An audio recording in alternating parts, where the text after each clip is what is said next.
We're going to create a simple website using the Markdown coding scheme. And there are two options. One is quite popular, perhaps too popular, as sometimes it's inaccessible, but it's called Jottit.com. That's the one I prefer, and that's the one I'm going to be demonstrating. If for some reason you can't access that site, another website that will work for Markdown is called TryScribble.com. And TryScribble is designed just to make a wiki. And you can also do that with Jottit. So both websites use Markdown as the document description language. To create a website, simply go to Jottit.com, and when you do, you will get this home page. And if you look at the home page, it's quite simple. It just has a box, and in the box you can simply type in Markdown code. You can find information on Markdown from several sources online, including the assignment that I will give you in class. To do Markdown, we can just create a simple site. Just put your name in it. So whatever your name is, I'm putting a sharp, so you can actually see that the sharp symbol, it will make it bold and as big a text as possible. After that, you can make smaller text by adding more sharp symbols in front, and again it'll make it bold. So in this thing, I'll just say this is a simple test site using Markdown coding language. Markdown was invented by quite a few years ago, and the goal of it is to make the code as human readable as possible and yet provide enough formatting commands. For example, what I can do is write several things in here. I can make just a line of text, so Markdown coding is easy to use. And what I can do is for coding, maybe I want to make that italics. To make it italics, I just do a simple asterisk symbol before and after whatever you want to italicize. If you want to make it bold, you put two asterisks, I should say, and you'll see something like that. Anyway, let's create our first website. So we're going to hit create a site, and it'll come back after some time, and you will see you have a very simple page, large and bold. I want smaller and bold, and we have simple text, and as you can see, the word coding is italicized, and easy is actually bold.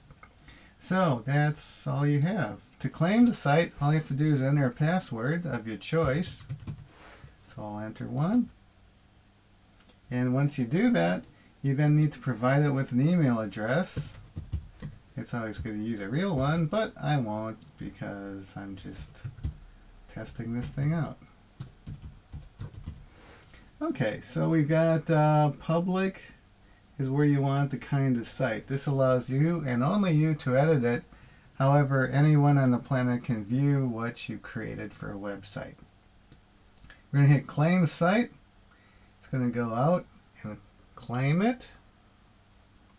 And as you can see, you have congratulations, you claimed your site. We don't need this button anymore, so it just says remove this message. And as you can see, we have the code that we created in the initial front page. I would suggest at this point to do several things.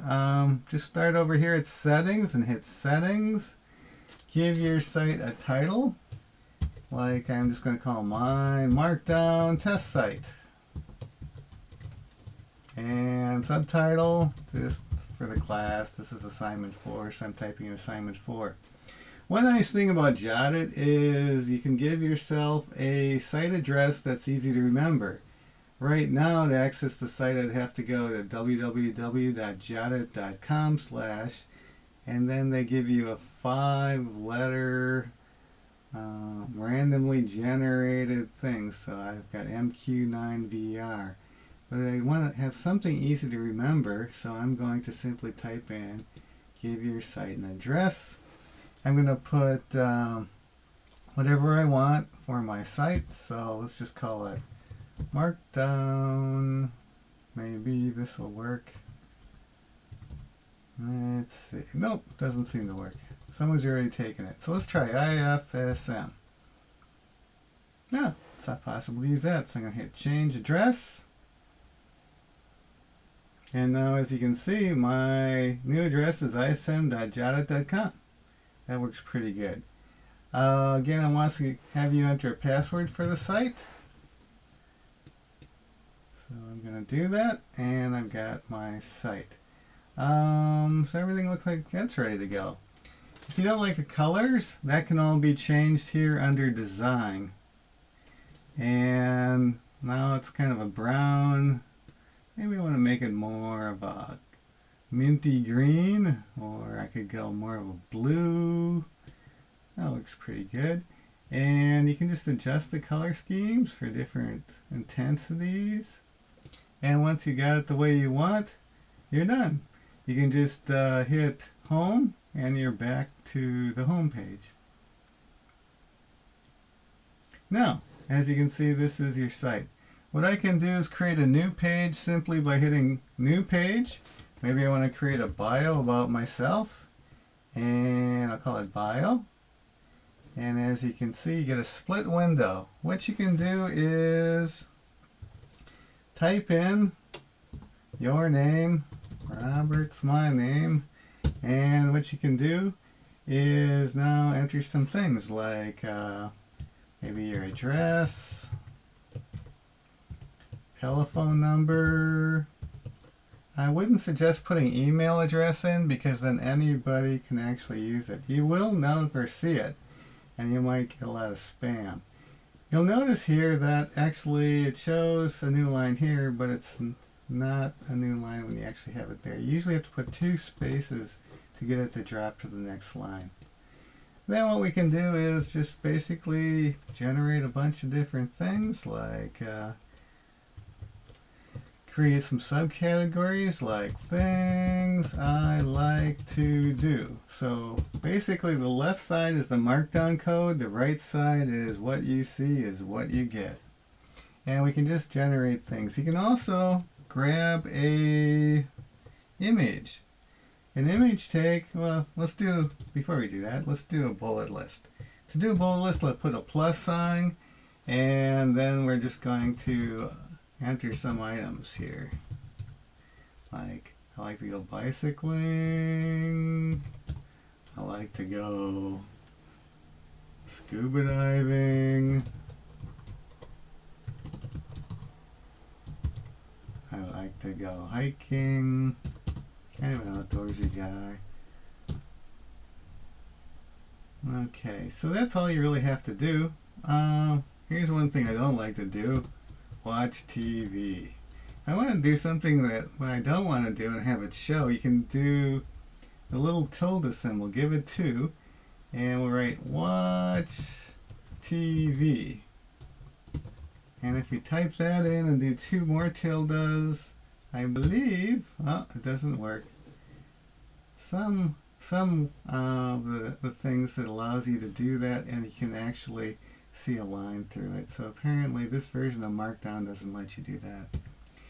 Okay, so we got a bullet list. Another thing you can do is you can create an image and drop it on the page. So what I'm going to do is you do a actual exclamation mark, open and close curly braces, open and close parentheses. Inside the curly braces you have to type something.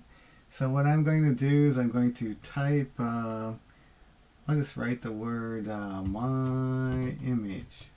As you can see, nothing shows because what we need to do is get a image from another URL. So what I'm going to do is I'm just going to go to another website and pull it up. A fairly good website to check out different images or actually upload your own images is Google. Let's see here, Google Albums or Images. And Google Photos, that's it. So what I can do is I can grab some images from that. All you need to do is get a URL. Another thing you can do is do images.google google.com and do a search for an image. So perhaps you want to find an image of a fish. That'll work. And we'll try a fish. And we got some fish here. So find a fish you like. I kind of like this one. What you want to do is pick a fish that doesn't have a lot of pixels. So this one's fairly small, 425 by 480. If you pick too big of a fish like this, it's going to take up the whole screen and take too long to download. So I like this one. I'm going to do a right click, or I could click on the image. I can say view image. When I view the image, what I can do is do a right click, and I want to copy in the address bar the actual image URL. I'm then going to go inside the parentheses and paste that URL, and as you can see, the fish now appears in my web page.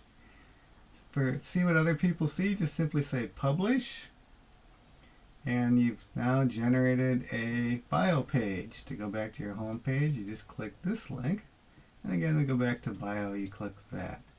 To add more pages, you just hit create new page. And that's about as easy of a method you can use for creating your own personal website. So take it from here. This should give you a good start. Again, don't forget your password, and again, use a valid email address. Thank you for watching, and good luck creating your first website.